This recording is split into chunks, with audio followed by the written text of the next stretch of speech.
Hey buddy, today in this video we'll be making air fryer ham and turkey Swiss sandwich. Let's begin. We have here some ciabatta sandwich rolls from Aldi. And let's open it up. There we go.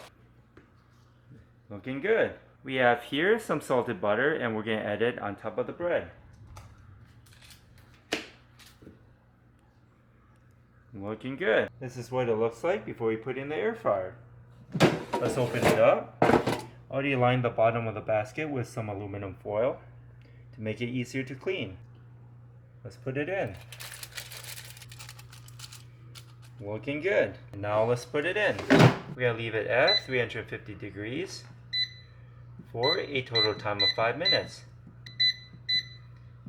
And we'll be back. Okay, it's been a total time of 5 minutes at 350 degrees. Let's take a look. Looking great. First, we're going to add some mayo. There we go. Next, we're going to add some turkey on top of the bun. There we go. We add some turkey.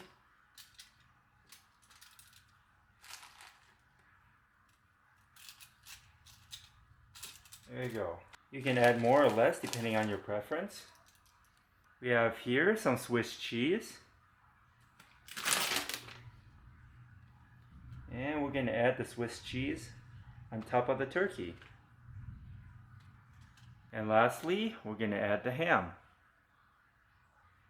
Put the ham on top of the bun.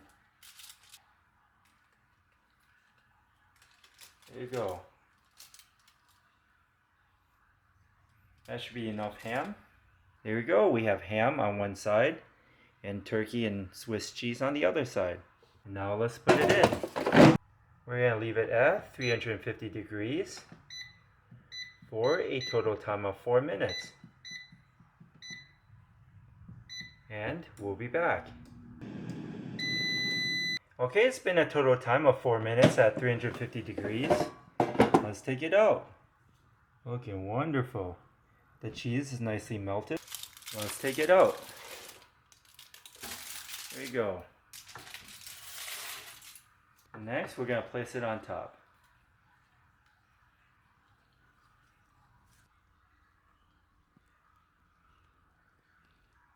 Here, have a bite, and thanks for watching.